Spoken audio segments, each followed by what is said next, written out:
যে কাহিনীটা আপনাদের আজ বলতে যাচ্ছি তা বিশ্বাস করা না করাটা আপনাদের উপর। কেননা নিজের মনে বিশ্বাস উৎপাদন করানোর মতো যুক্তি আমি আজও খুঁজে পাইনি। বেশ কয়েক বছর আগেকার কথা। সালটা খুব সম্ভব 1935। রাত 10:30 বেজে গেছে। শুতে যাবার উদ্যোগ করছি, এমন সময় সদর দরজার কলিং বেলটা বেজে উঠল। আর তার মিনিট খানে পরেই বিবেকের পুরনো চাকর রাধু হাতে তুলে দিল উপরে লাল পেন্সিলে জরুরি লেখা ভারী এনভেলপটা। ভেতরে কয়েক তাড়া কাগজে দ্রুত হাতে লেখা একটা চিঠি। ড্রয়িং রুমের সোফায় পাশাপাশি বসে আমি আর রমিতা চিঠিটা পড়তে শুরু করলাম। প্রিয় আশিস, সময় খুব অল্প, তাই যথাসম্ভব সংক্ষেপ করে আমার এই কাহিনীটা তোমায় বলে যেতে চাই। এই চিঠি আমার স্বীকৃতিপত্র। প্রয়োজন হলে যথাস্থানে এটা হাজির করার অধিকারও তোমার রইল। প্রায় বছর খানেক আগে ফ্রি স্কুল স্ট্রিট ধরে বাড়ি ফিরছিলাম। রাত তখন প্রায় 9টা।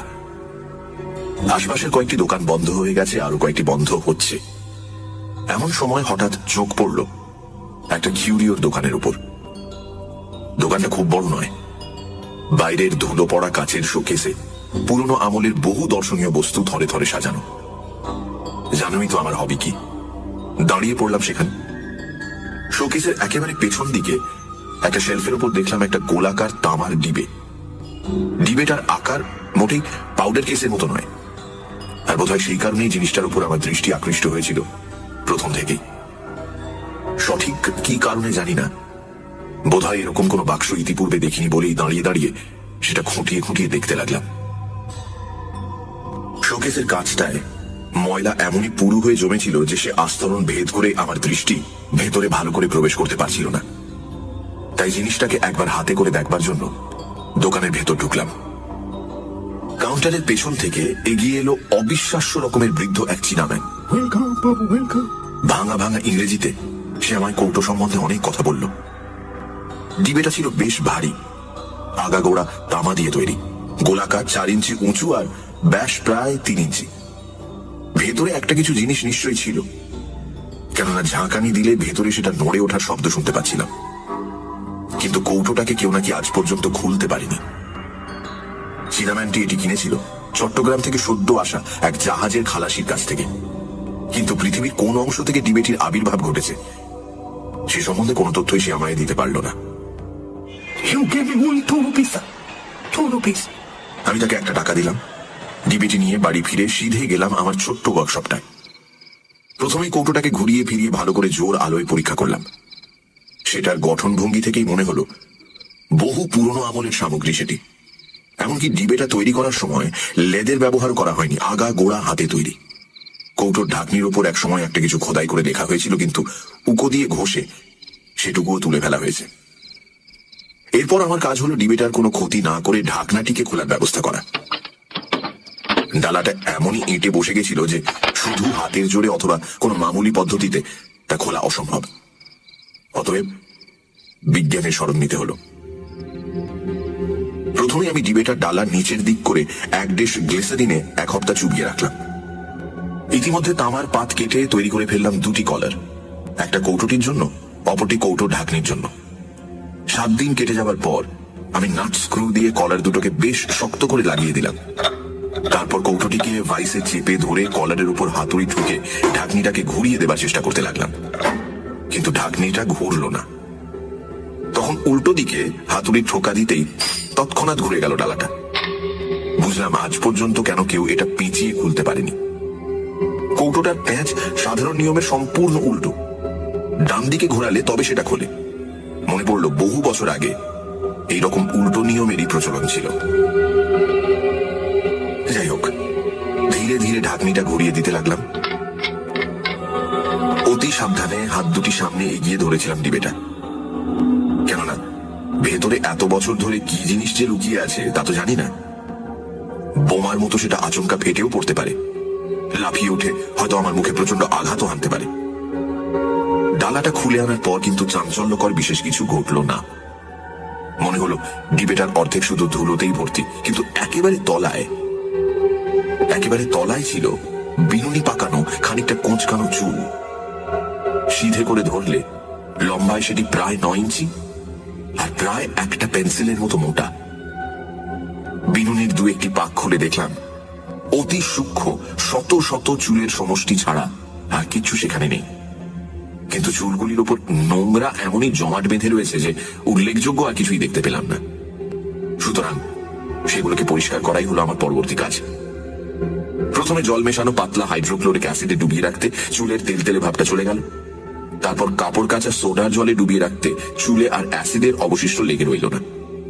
এরপরে ডিস্টিলড ওয়াটারে বেশ করে ধুয়ে অ্যালকোহলে ডুবিয়ে তুলে নিলাম, ফলে জলকণা মুক্ত হলো চুলগুলি। সবশেষে ইথারে ডুবিয়ে দিলাম বিনুনিটা।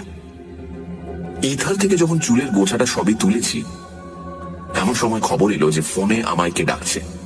সুতরাং হাতের কাছে প্রথমেই যে পরিষ্কার জিনিসটা পেলাম সেটা এক টুকরো সাদা কার্ডবোর্ড, তার উপরে পিন দিয়ে বিনুনিটা গেঁথে চলে গেলাম ফোন ধরতে। পরে যখন চুলের গুচ্ছটাকে ভালোভাবে পরীক্ষা করলাম, একটি বিষয় দেখে যেমনই আশ্চর্য হলাম তেমনই হলাম কৌতূহলী। চুলগুলি একজন নারীর কেশ থেকে সংগৃহীত হয়নি, বিভিন্ন নারীর কেশ সম্ভার থেকে সংগ্রহ করে এনে তবে তাদের বিনুনি পাকিয়ে এক করে রাখা হয়েছে। ঘোর কৃষ্ণবর্ণ থেকে শুরু করে বাদামি, লালচে, সোনালী, এমনকি শ্বেত শুভ্র চুল পর্যন্ত পাকিয়ে রাখা হয়েছে পরম যত্নে। কোনো চুলেরই কৃত্রিম রং নেই। তা থেকেই প্রমাণিত হয় কত বহু বছর আগেকার সেই বিনুনিটি। এরপর নিছক কৌতূহলের বশে দু একজনকে বিনুনিটি দেখালাম, কিন্তু বস্তুটি তাদের বিশেষ আগ্রহের খোরাক হয়ে উঠেছে বলে মনে হলো না। সুতরাং সেটিকে আমি তামার ডিবেতে ভরে কাবাডের অন্যান্য সংগ্রহের সাথে রেখে দিলাম। তারপর এক সময় ধীরে ধীরে মন থেকে মুছে গেল সে কথা।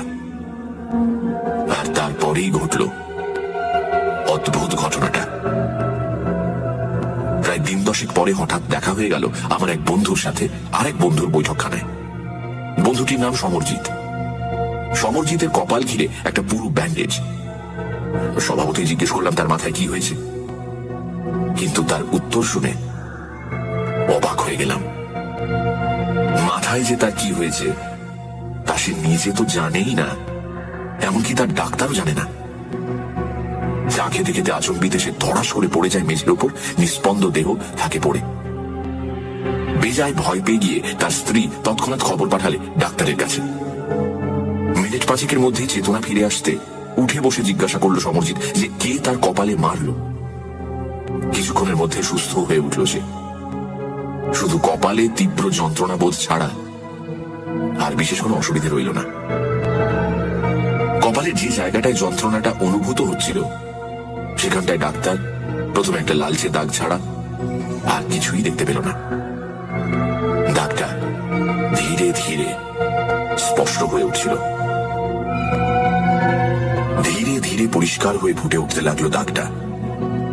শেষে মনে হলো কপালের ওই জায়গাটায় লাঠি দিয়ে হানা হয়েছে এক প্রচন্ড আঘাত। পরের দিন দাগটা সেই রকমই রইল, তবে দেখা গেল দাগটার চারদিকে বেষ্টন করে গোল ভাবে ফুটে উঠেছে থেঁতলে যাওয়ার মতো একটা চিহ্ন, নীলচে কালশিটের আভা। তারপর ধীরে ধীরে সব ভালো হয়ে আসতে লাগলো। ব্যান্ডেজ খুলে সমরজিৎ দাগটা আমায় দেখালো। গোলাকার কালশিটের মাঝে ঈষৎ বাঁকানো রক্তবর্ণ একটা দাগ ছাড়া আর কিছুই নেই। বিশ্রী কৃমি কীটের মতো লাল আভা নিয়ে প্রকট হয়ে রয়েছে দাগটা। ডাক্তারের মতে দুর্বলতাবশত হঠাৎ মাথা ঘুরে যাওয়ার ফলে পড়ে যায় সমরজিৎ। সেই সময় কোন রকমে মাথাটা ঠুকে যাওয়ার ফলেই এই বিপত্তির সৃষ্টি। ডাক্তারের যুক্তিহীন মতের এখানেই সমাপ্তি। প্রায় মাসখানেক পরে সুমিতা বলল, সত্যি তোমার ওয়ার্কশপটা একটু গোছগাছ করা দরকার। মা গো, কি নোংরা। তাই নাকি? আগে হ্যাঁ মশাই, কোনো ভদ্রলোক কি ওখানে কাজ করতে পারে? শুনে দীর্ঘশ্বাস ফেললাম আমি। কিন্তু সুমিতা ছাড়বার পাত্রী নয়। কোমরে আঁচল জড়িয়ে এক হাতে ঝাঁটা আর অন্য হাতে আমাকে ধরে যাত্রা করলো ওয়ার্কশপের দিকে। পরিষ্কার করার মধ্যে কাজ ছিল শুধু ঘরের বিভিন্ন জায়গা থেকে যন্ত্রপাতিগুলো সংগ্রহ করে শেলফের যথাস্থানে রক্ষা করা, আর মেঝের বাজে জিনিস দেখলেই তুলে জঞ্জাল গাদায় স্তূপীকৃত করা। আর তার মাঝেই সবিরাম চলতে লাগলো সুমিতার বকবক। ভালো লাগে না, সব যেন আমার জ্বালা। নিজে করবে কাজ আর সেগুলোকে সব প্রথমেই আমার দৃষ্টি আকৃষ্ট হলো এক টুকরো সাদা কার্ডবোর্ডের উপর। পরিষ্কার করতে পারবে না। এটা সেই বোর্ড যার উপর আমি টেলিফোন কল আসার জন্য চুলের গুচ্ছটা রেখে গিয়েছিলাম। কার্ডবোর্ডটার অপর দিকে চোখ পড়তে দেখলাম সেটা ফ্ল্যাশ লাইটে তোলা একটা গ্রুপ ফটোগ্রাফ। বন্ধু বান্ধবদের মধ্যে আমিও আছি সেই ফটোতে। সুমিতা ফটোগ্রাফটার দিকে তাকিয়েছিল, হঠাৎ সে বলে উঠল, আচ্ছা, সমরজিৎ বাবুর কপালে ওটা কিসের দাগ বলো তো? আমি সেদিকে তাকালাম আর দেখলাম না, কোনো ভুল হয়নি আমার। সেই একই দাগ যে দাগ দেখেছিলাম 1 মাস আগে সমরজিতের কপালে, সেই রকমই কিছুটা বাঁকানো রক্তবর্ণ চিহ্ন। কিন্তু সবচেয়ে অদ্ভুত ব্যাপার হলো এই যে ফটোটা তোলা হয়েছিল প্রায় 5 মাস আগে। এরপর আমরা ফটোগ্রাফির পেছন দিকটা লক্ষ্য করলাম। দেখলাম একটা আবছা বাদামি রেখা। ইথার থেকে তুলে নিয়ে পিন দিয়ে গেঁথে শুকোতে দিয়ে গিয়েছিলাম। রেখাটা নিশ্চয়ই সেই পিনেরই দাগ। আর তারপরে কার্ডবোর্ডটা ইথাটুকু শুষে নিয়েছে বলেই বিপরীত দিকে সমরজিতের কপালে ফুটে উঠেছে এই দাগটা। পিনের দাগের মধ্যে দিয়ে একটা ছুঁচ এফোঁড় ওফোঁড় করে দিতে সত্যি সেটা এপাশে সমরজিতের কপালের সেই চিহ্নটার মধ্যে দিয়ে বেরিয়ে এলো। দুটো ঘটনাই একসাথে সংঘটিত হওয়াটা আপাত দৃষ্টিতে বেশ অদ্ভুত। এরপর কি জানি আমার মনে হলো আমি সময় সম্বন্ধে নিঃসন্দেহ হওয়ার প্রয়াস পেলাম। অবশেষে স্থির একটা সিদ্ধান্তেও পৌঁছলাম। একটা বিশেষ দিনে 4টে থেকে 4:15 সময় আমি ফটোগ্রাফটা পিন দিয়ে গেঁথেছিলাম। আর ঠিক সেই দিনই প্রায় 4:15 সময় সমরজিতের ওপর হয়েছিল সেই আশ্চর্য আক্রমণটা। এই সিদ্ধান্ত সম্বন্ধে আমার মনে সন্দেহের বাষ্পটুকু অবশিষ্ট রইল না। দুটো ঘটনার মধ্যেই রয়েছে বেশ স্পষ্ট একটা এককালীন সংঘটনের সম্পর্ক। এই কথাগুলোই একদিন চিন্তা করতে করতে আচমকা মনের মধ্যে উদয় হলো একটা মতলবের। পরীক্ষাটা একবার চেষ্টা করে দেখতে হবে। অবশ্য সমরজিৎ বেচারার উপর আর নয়, কেননা ইতিপূর্বেই তার উপর অজান্তেই তো বেশ একচোট হয়ে গেছে। আর তাছাড়া সে আমার বন্ধু তো বটেই। শত্রুদের প্রতি আমাদের যে সদয় ভাবাপন্ন হওয়া উচিত, এই হিতবাক্য আমার অজানা নয়। আর বাস্তবিক পক্ষে সে বাক্য আমি কিছু কিছু মেনে চলতেও চেষ্টা করি। কিন্তু যেখানে এরকম একটা এক্সপেরিমেন্টের নিতান্ত প্রয়োজন হয়ে পড়েছে, যদিও সহস্রের মধ্যে একটিতে সাফল্য আসবে কিনা সন্দেহ, তবুও স্বভাবতই বন্ধু অপেক্ষা শত্রু মনোনয়নই শ্রেয়। সুতরাং এরপর থেকে আমি ব্যস্ত রইলাম মনোমতো একটা শিকার অন্বেষণে, যাতে হঠাৎ যদি আবার একটা কোইন্সিডেন্স ঘটে যায় তবে তার ফলে আমার বিশেষ ক্ষতি হবে না। আর যে ব্যক্তি বিশেষটিকে মনোনীত করলাম সে আমার পরবর্তী গৃহের অধিবাসিনী এক আয়া। বাথরুমের জানলা থেকে ওদের উঠোনটা আমরা দেখতে পেতাম। প্রায় লক্ষ্য করেছি শিশুটা যখন তার তত্ত্বাবধানে থাকতো আর আশপাশে যদি কাউকে না দেখা যেত, তখন শিশুটির সঙ্গে নিতান্ত অকারণে ব্যবহার করত অত্যন্ত হৃদয়হীনার মতো। অপরের বাড়ির দৈনিক ঘটনাবলী লক্ষ্য করা অবশ্য অত্যন্ত গর্হিত কাজ, কিন্তু অবোধ শিশুটার উপর তার অযৌক্তিক নির্দয় আচরণ তুমি দেখলে নিশ্চয়ই এই অপরাধ থেকে আমায় মুক্তি দিতে। আমরা তো ওকে দু চোখে দেখতেই পারতাম না এর জন্য। আরো একটা ব্যাপারে মেজাজটা আমার তার উপর বিগড়েছিল। প্রথম যখন সে ও বাড়িতে এলো, বাগানের পাঁচিলটার উপর ঝুঁকে পড়ে গোলাপের গন্ধ শুকত। এতেই যদি ক্ষান্ত থাকতো তাহলে কিছুই হতো না, কিন্তু অনর্থক বোঁটা শুদ্ধ ফুলগুলো তুলতো আর ছুঁড়ে ফেলতো মাটিতে। অচিরেই সেই ঘটনার পুনরাবৃত্তি হওয়া আমি বন্ধ করলাম।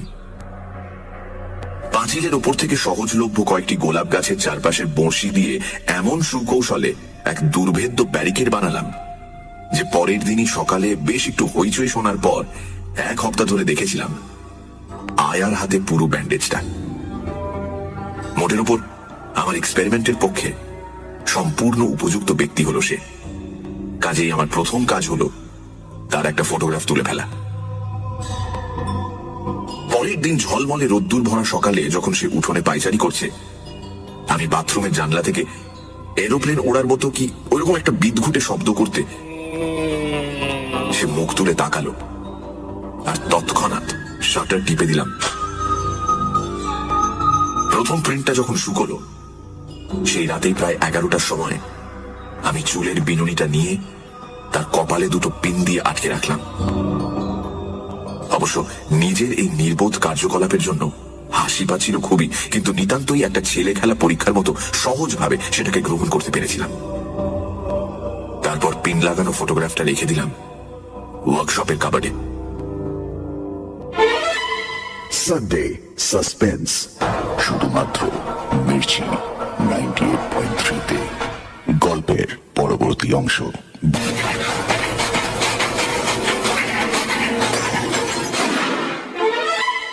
সানডে সাসপেন্স শুধুমাত্র মির্চি 98.3-তে।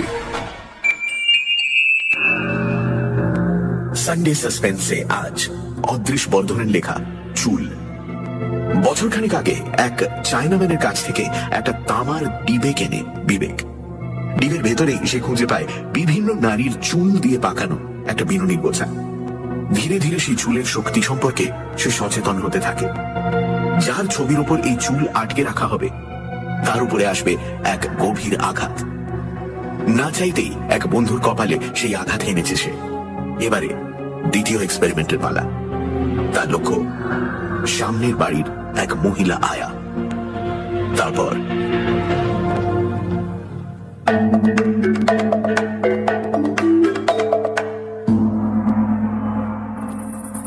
পরের দিন সন্ধ্যায় বাড়ি ফিরতে সুমিতা বলল, এই শুনেছো, আজকে সকালে নাকি পাশের বাড়িতে আয়াটাকে বিছানায় মরে পড়ে থাকতে দেখা গেছে। কি জানো বাবা, এই তো দুদিন আগে দেখলাম কথা হলো, বলে বৌদি কেমন আছো, আমি বুঝতে পারছি না। আরো অনেক কিছুই গড়গড় করে বলে গেল সুমিতা। লোক বাপরে বাপ। লোকজন এ ব্যাপারে বেশ চঞ্চল হয়ে উঠেছে, পুলিশ এসে জোর তদন্ত শুরু করেছে, ইত্যাদি ইত্যাদি। মনে হলো চোখের সামনে ঘরের দেয়ালগুলো ঘুরতে শুরু করেছে। কতক্ষণ স্তম্ভিতের মতো দাঁড়িয়েছিলাম জানি না। অবশেষে আত্মসংবরণ করে নিয়ে প্রশ্ন করলাম, কিসে মারা গেছে কিছু শুনেছ? বুঝতেই পারছো, সুমিতা আমার এক্সপেরিমেন্ট সম্বন্ধে বিন্দু বিসর্গ জানত না। জানলে এ পরীক্ষায় হাত দিতে সে আমায় কখনোই দিত না। জানোই তো, কুসংস্কারের হাওয়া সব সময় তাকে কেমন ঘিরে থাকে। আমার সঙ্গে এতকাল বসবাসের পরও মনের অন্ধকার তার এখনো পুরোপুরি ঘোচেনি। যত তাড়াতাড়ি পারলাম সুমিতা চোখের আড়ালে যেতেই ওয়ার্কশপের কাবার থেকে বার করলাম ফটোগ্রাফটা। আর জানি তুই বিশ্বাস করবে না এই কথা, কিন্তু তাতে আমার কোনো ক্ষতি হবে না। বিনুনি থেকে যখন পিন দুটো খুলে নিলাম, দেখলাম আয়ার কপালে দুটি সুস্পষ্ট রক্তবর্ণ চিহ্ন। কতক্ষণ যে অভিভূতর মতো বসেছিলাম সে সময়ের হিসেব ছিল না। ইংরেজিতে যাকে কোইন্সিডেন্স বলে, তা কি কখনো দুবার ঘটা সম্ভব? একবার সমরজিতের ক্ষেত্রে, আবার এই আয়ার ক্ষেত্রে। কিন্তু আমার চোখকে আমি অবিশ্বাস করতে পারি না। আমার চোখের সামনে আয়ার কপালে দুটি জল জলে রক্তবর্ণ বিন্দু আমার শিক্ষা সংস্কৃত মনকে যেন মৌন ভাষায় বিদ্রুপ করতে লাগলো। এই ব্যাপারে তখনকার মতো মনের মধ্যে যেটুকু অনুতাপের অগ্নিশিখা দেখা দিয়েছিল, ধীরে ধীরে তা নিভে গেল। প্রথমে শুরু হলো আমার ব্যক্তিগত তদন্ত। কিভাবে আয়ার মৃত্যু ঘটেছে সে অনুসন্ধান করতে আমি উঠে পড়ে লাগলাম। পুলিশি রিপোর্টে অবশ্য ছিল মৃত্যুটা হয়েছে নিছক প্রকৃতির নিয়ম অনুযায়ী, অর্থাৎ ব্রেনের মধ্যে কয়েকটি শিরা অতিরিক্ত রক্তের চাপে ফেটে যাওয়ার ফলেই মৃত্যু এসেছে। কিন্তু শুধু একটি জায়গায় সব ডাক্তারদের বুদ্ধি ঘুরিয়ে গেল যে প্রকৃতির সেই নিয়মটি কি কারণে হঠাৎ কার্যকরী হয়ে ওঠে এমন মৃত্যু ডেকে আনলো। সমরজিতের কপালে যেমন চিহ্ন দেখেছিলাম, এরও কপালে ছিল হুবহু সেই চিহ্ন, তবে এবার সংখ্যায় দুটি। দু একজন ডাক্তার অবশ্য বলেছিল যে এক্স রে করে করটির ভেতরটা দেখা যাক। এক্স রে ফটো উঠেছিল, কিন্তু আভ্যন্তরিক কোনো স্নায়ু বিকৃতি দেখা যায়নি। সুতরাং ব্যাপারটা শেষ হয়ে গেল এইখানে। কিন্তু আমার মাথা তখন চঞ্চল, হাজারটা চিন্তা ঘুরে বেড়াচ্ছে। শরীর খারাপ থাকার জন্য মাথা ঘুরে পড়ে যাওয়াটাও তো আয়ার পক্ষে সম্ভব। আরো তো কত কারণ থাকতে পারে। সত্যি কি ওই কেশগুচ্ছের সঙ্গে এই মৃত্যুর কোনো সম্পর্ক আছে? বাস্তবে ওইখানেই বিষয়টার উপর আমি জবনিকা টেনে দিতে পারলাম না। সুতরাং আবার একটা পরীক্ষার জন্য খুঁজতে লাগলাম আর একজনকে। আর অনেক ভেবে চিনতে আমার বাড়ির উল্টো দিকের বাড়ির এক বাসিন্দাকে মনে মনে বেশ পছন্দ হয়ে গেল।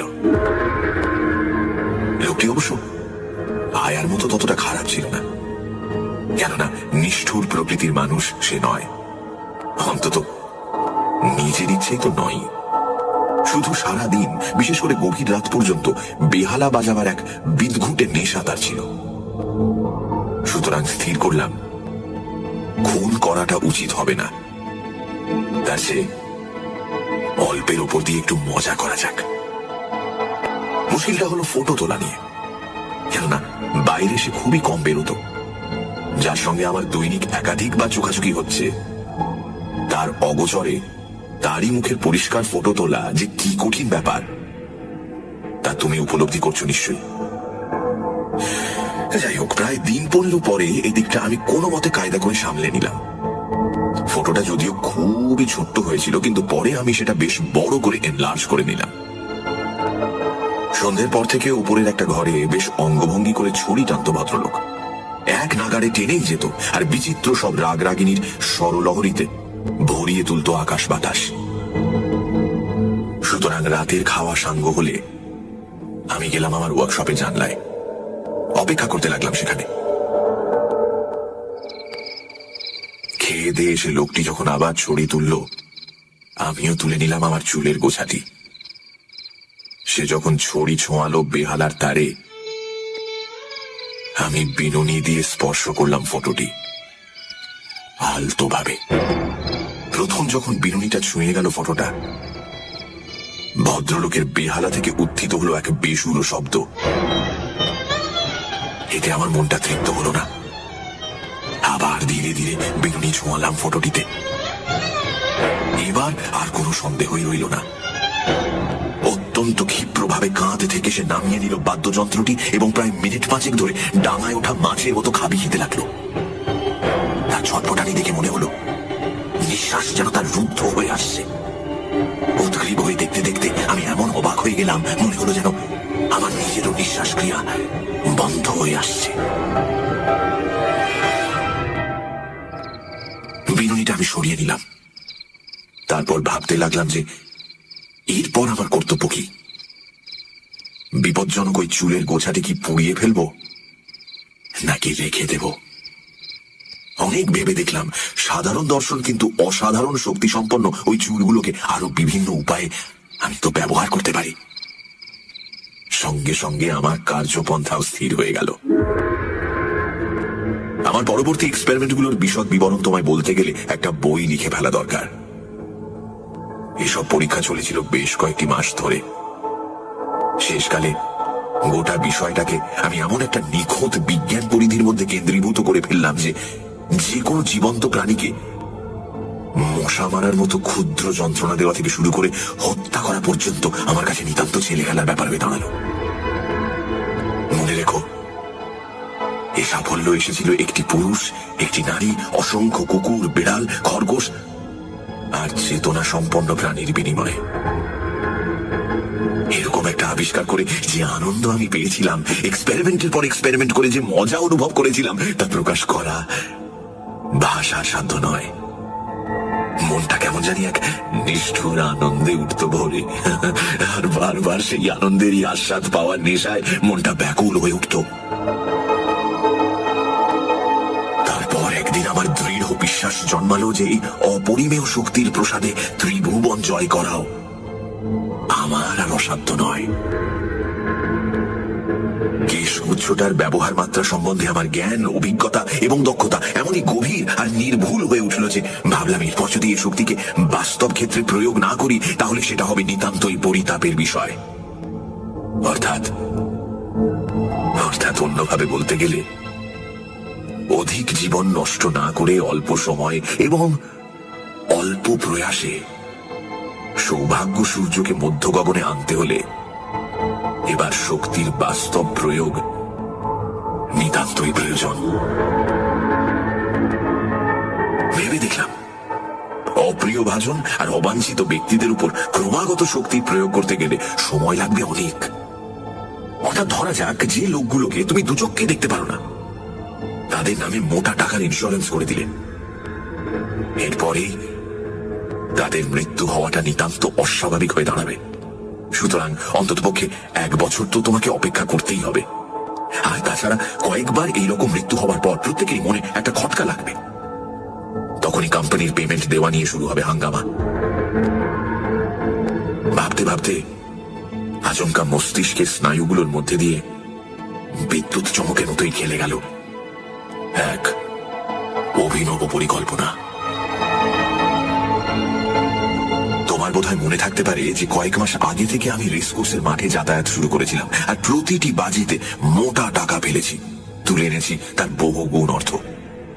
তোমরা বলেছিলে হঠাৎ আমার উপর মা লক্ষ্মী সদয় হয়ে উঠেছেন, কেননা একটি বাজিতেও না হেরে স্বল্পকালের মধ্যে কয়েক লাখ টাকার মালিক হওয়ার এরকম নজির তোমাদের চোখে আর পড়েনি।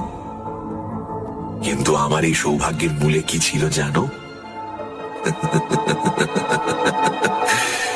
বিচিত্র বর্ণের ওই কেশ গুচ্ছটি।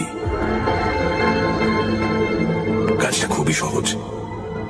আমাকে সংগ্রহ করতে হয়েছিল শুধু এক টুকরো কার্ডবোর্ড, আর তার উপরে আঠা দিয়ে লাগিয়ে রেখেছিলাম একটি ছাড়া সবকটি দৌড়বাজ ঘোড়ার ফটোগ্রাফ। যেটির ফটো ছিল না, সেটির ওপরই বাজি ধরতাম আমার সর্বস্ব। তারপর দৌড় শুরু হওয়ার একটু আগে এসে বসতাম সুবিধে মতো নিরালা দেখে একটা জায়গায়, আর এমন জায়গা বেছে নিতাম যেখান থেকে সমস্ত রেসকোর্সটা পড়ে থাকতো আমার চোখের সামনে। ভাবছো বুঝি রেসের ঘোড়াগুলোকে আমি জখম করে দিতাম? ভুল ধারণা। মারাত্মক রকমের আমি কিছুই করতাম না। শুধু ঘোড়াগুলো যখন দৌড়তে শুরু করতো, আমি বিনুনিটি খুব আলতো ভাবে ফটোগুলোর উপর দিয়ে বুলিয়ে নিয়ে যেতাম। ফলে ক্লান্তিবোধ ছাড়া ঘোড়াগুলো আর কোনো ক্ষতি হতো না। যদি দেখতাম তা সত্ত্বেও কোনো তেজি ঘোড়া আমার প্ল্যান বানচাল করার চেষ্টা করছে, তখন আবার একটু মোলায়েম স্পর্শ, ব্যাস। দৌড়ের মাঝে সবকটি ঘোড়াই যেন ক্লান্ত হয়ে না পড়ে, আর দৌড় যেন পণ্ড না হয়ে যায়, সেজন্য আমি গোড়া থেকে বেশ সতর্ক থাকতাম। একটা ছাড়া সবকটি ঘোড়াই যদি মাটিতে লুটিয়ে পড়ে অথবা থেমে গিয়ে ছটফট করতে থাকে, তাহলে রেস বাতিল হয়ে যাওয়ার সম্ভাবনা খুবই বেশি। সুতরাং রীতিমতো নৈপুণ্যের সঙ্গে চুলের গোছা ব্যবহার করেছি প্রত্যেকবার, আর ঘরে এনেছি টাকা, প্রচুর টাকা।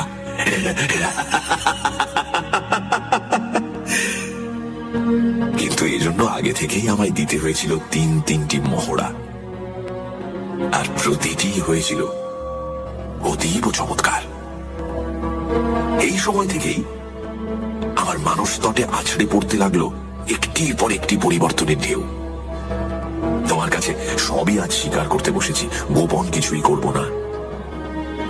সাধারণ মধ্যবিত্তের অনটনের মধ্যে থেকে অপরিমেয় ক্ষমতা আর অর্থ প্রাচুর্যের মধ্যে এসে পড়লে পরিবর্তন আসাটা স্বাভাবিক। আমি যে শুধু বৈভব স্রোতেই গা ভাসালাম তা নয়, সেই সাথে বিস্মৃত হলাম আমার আজন্মের শিক্ষা, নৈতিক নিষ্ঠা। ভুলে গেলাম আমার চরিত্রের বলিষ্ঠতা আর আদর্শ, ভুলে গেলাম আমার বিবাহিত জীবনের কর্তব্য। আমি মদ ধরলাম। একদিনেই আসক্তি আমার আসেনি। মনটা যখন বেজায় খুশি হয়ে উঠত, তখন খুশির মাত্রায় আরো 2-1 পর্দার রং চড়াবার অভিলাষে 2-1 চুমুক রঙিন পানীয়ের আস্বাদ গ্রহণ করতাম। যতদিন যেতে লাগলো, অর্থ আসতে লাগলো স্রোতের মতো, আর ততই ধীরে ধীরে মনের যেটুকু বাধা ছিল তাও গেল মুছে। বিজয় গৌরবে উল্লসিত হয়ে মদ খাওয়াটা তখন প্রায় রোজকার কাজে দাঁড়িয়ে গেছে। এই জন্য কোনোদিন কোনো গ্লানি অনুভব করিনি। সুমিতা প্রথমটা ধরতে পারেনি। তারপর যখন পানীয়ের মাত্রা সীমা ছাড়ালো, সুমিতার আর কিছুই অজ্ঞাত রইল না। কিন্তু ভাই আশিস, তার মতো স্ত্রী পাওয়া বহু জন্মের পুণ্যের ফল ভাই। সে রাগ করেনি, কড়া কোনো কথাও শোনায়নি, অভিমানও করেনি। শুধু গভীর দুটি বড় বড় চোখে নীল সায়রের মতো অশ্রুধারা দুলিয়ে আমাকে মিনতি করেছে। দুটি পা চোখের জলে ধুইয়ে দিয়েছে, কিন্তু তবুও আমার চৈতন্য হয়নি। হেসে তার মিনতিকে উড়িয়ে দিয়েছি, বলেছি খাচ্ছি তো খাবারই জিনিস, অখাদ্য তো নয়। কেন এত ভাবছো বলো তো? আর সে কত কি বলেছি তা মনে নেই, কিন্তু জানোই তো, যার ওপর সুর আর ক্রিয়া একবার শুরু হয় ধীরে ধীরে লুপ্ত হয়ে আসে তার স্বাভাবিক বুদ্ধিবৃত্তি আর চৈতন্যবোধ। এইরকমই এক রঙিন নেশা ভরা মুহূর্তে সবিতা চোখের জলে দুটি গাল ভাসিয়ে আমাকে কাকুতি মিনতি করে বলেছিল এই জিনিস ত্যাগ করতে। ওই রকম একটা সুন্দর আমেজ ভরা মিষ্টি মুহূর্তে কানের কাছে একঘেয়ে কান্না শুনতে শুনতে হঠাৎ কেমন জানি মেজাজটা বিগড়ে গেল। বললাম, আমার স্ত্রী তুমি, তুমি আমার সহধর্মিনী, যে ধর্ম আমার সে ধর্ম তোমারও। অতএব এরপর যা হলো তা লিখে আর লেখনী কলঙ্কিত করতে চাই না। সুমিতার মুখে শেষ পর্যন্ত এক ফোঁটা উইস্কিও ঢালতে পারিনি, কিন্তু সেদিন তার যা মূর্তি দেখেছিলাম, জীবনে আর দেখিনি সেই মূর্তি। এখনো যেন চোখের সামনে দেখতে পাচ্ছি তাকে, তার মুখ কান্নার জলে ভেজা, চুল এলোমেলো, আর পরনের জামা কাপড় এদিক সেদিক। কণ্ঠে তার সে কি তীব্রতা! আমি বারণ করছি তো, আমি আমি এসব কিছু হবে না। ছি ছি, ছাড়ো আমাকে, ছাড়ো আমাকে, আমার ভালো লাগছে না, কিন্তু আমি বলে রাখলাম আমাকে ছাড়ো। ছি, ছি, ছি। যেটুকু চৈতন্য আমার জেগেছিল এরপর সেটুকুও যেন লোপ পেল। সে কি বলেছিল মনে নেই, শুধু মনে আছে মাথার মধ্যে যেন দাউ দাউ করে জ্বলে উঠেছিল নরকের আগুন। চিৎকার করে বলেছিলাম, তবে দেখো আমার ক্ষমতা, মদ তোমাকে আজ খাওয়াবই। চোখের পলকে আলমারি থেকে টেনে বার করলাম পারিবারিক অ্যালবাম, আর পকেট থেকে চুলের বোঝাটা বার করে চেপে ধরলাম ফটোটির ওপর।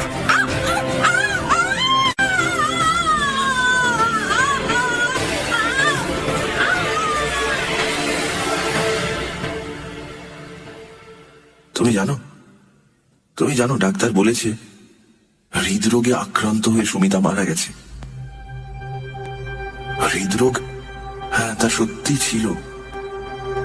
কতখানি উত্তেজনার পর শক্তির ওই আকস্মিক আঘাত তার দুর্বল হৃদযন্ত্র বহন করতে পারেনি,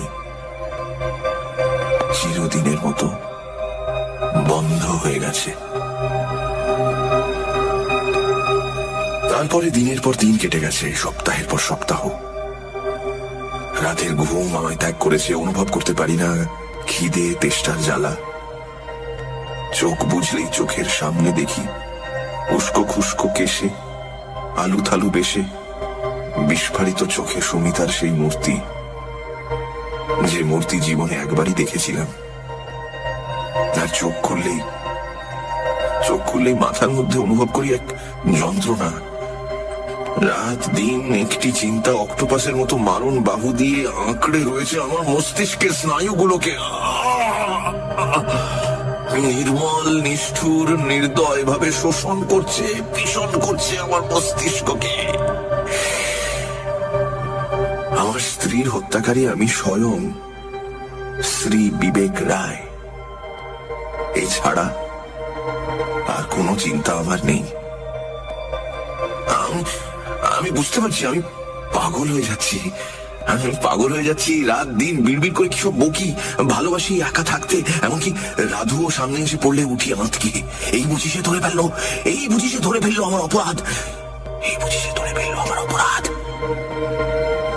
আমি বেশ বুঝতে পারছি আমার চিন্তাধারা বিকৃত হয়ে যাচ্ছে, আমি উন্মাদ হয়ে যাচ্ছি। কিন্তু তার আগেই লিখে রেখে গেলাম আমার স্বীকৃতি। বিশ্বাস করো আর নাই করো, যে মহাপাপ আমি করেছি তার শাস্তি দেবার আয়োজন করেছেন বিধাতা স্বয়ং সারাটা জীবন ধরে। আমি পারবো না, আমি পারবো না। এ শাস্তি সারা জীবন ধরে বহন করছি, আমি পারবো না আশিস।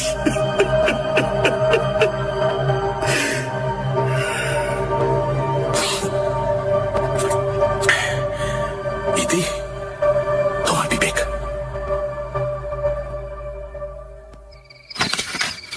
স্ত্রী শোকে সত্যি বেচারা একেবারে উন্মাদ হয়ে গেছে।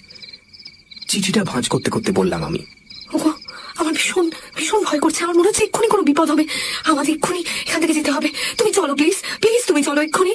বলতে বলতে রমিতার দুই চোখ জলে ভরে ওঠে।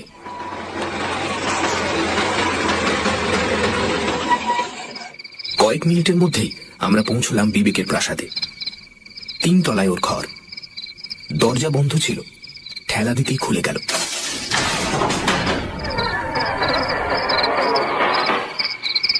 প্রথমে ঘরে কাউকে চোখে পড়ল না। নিবিড় নিঃশব্দে ঘরের আবহাওয়া থমথমে হয়ে উঠেছে। টেবিলের উপর রাখা একটা টেবিল ল্যাম্পের মৃদু আলোয় রহস্য ঘন আধারিতে ভরে উঠেছে ঘরটা। চারদিকে ভালো করে চোখ বোলাতে গিয়ে দৃষ্টি পড়ল বিছানার উপর শুয়ে থাকা একটি দেহের উপর। এগিয়ে গেলাম। বহুদিনের দাড়ি গোঁফে মুখ আচ্ছন্ন থাকলেও বিবেককে চিনতে আমাদের দেরি হলো না। সে যেন গভীরভাবে ঘুমোচ্ছে, মুখটা শান্ত। কপালের ডান দিকে একটা বিভৎস রক্তবর্ণ ক্ষত চিহ্ন। চিহ্নটিকে গোলাকার ভাবে ঘিরে রয়েছে নীলচে কালশিটের সুস্পষ্ট দাগ। পাশেই পড়ে রয়েছে একটা ফটোগ্রাফ। আলোর কাছে ধরলাম সেটা। বিবেকের ফটো। তার প্রশস্ত কপালের মাঝে বিদ্ধ একটা পিন আর একটা চুলের গোছা। পিনটা আর চুলগুলো সরিয়ে আনতে যা দেখলাম, তাতে আমার মেরুদণ্ডের মধ্যে দিয়ে একটা হিম শীতল স্রোত বয়ে গেল। ফটোতে বিবেকের কপালে উজ্জ্বল হয়ে জেগে রয়েছে একটা রক্তবর্ণ চিহ্ন।